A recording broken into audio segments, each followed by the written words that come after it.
more than 10 days in the discretion of the court or jury before whom the trial is had. Constitution of the Commonwealth of Pennsylvania. Chapter 1. May, 1871. Philadelphia, Pennsylvania. When the wagon rolled into view, Hetty took another small step along the tree branch. Lookout was not a role she would have chosen, but Benjy had argued a trap was useless if it wasn't sprung in the right moment. Someone needed to watch the road, or trouble would be the only thing they caught. If the stars were so willing, Elle could have made a proper lookout, but at the sight of the wagon, the girl clutched her branch so tightly that it was a challenge to find where girl ended and tree started.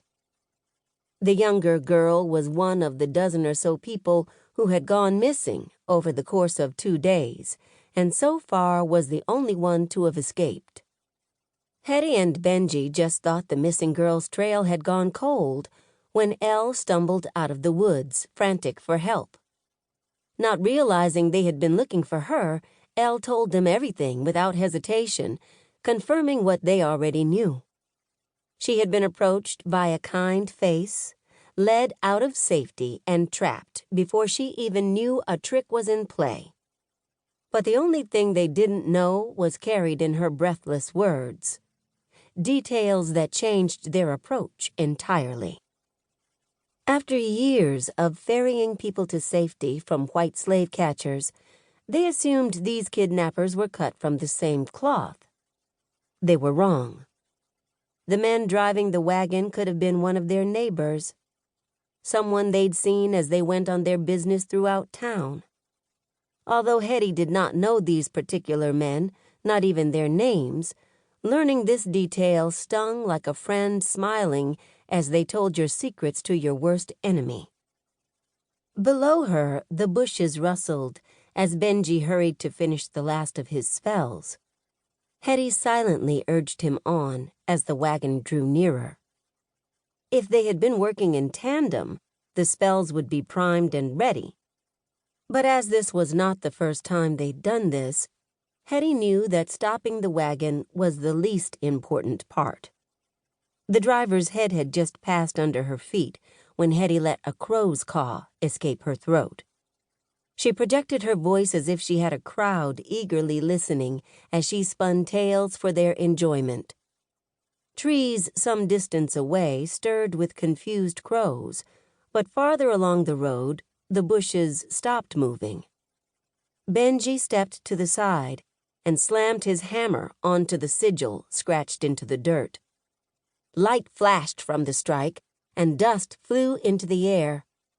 The trees across from Hetty's hiding spot swayed until 3 of them dropped like dogs onto a bone.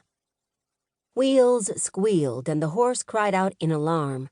The wagon veered to the side, and the driver swore as he did his best to avoid the pile of trees. The moment it shuddered to a stop, 2 men jumped out of the back of the wagon to yell at the driver. As the dust settled, Benjy tucked the hammer away, but before he approached the trio, he reached up and tugged his left ear. Hetty rolled her eyes. Clearly, he still remembered the last time they pulled a stunt like this. But she would have lingered on her perch a bit longer, even without his warning. Their plan had not accounted for 3 men being on the wagon, nor did it consider the guns the men held in their hands. The swearing stopped when Benjy drew near.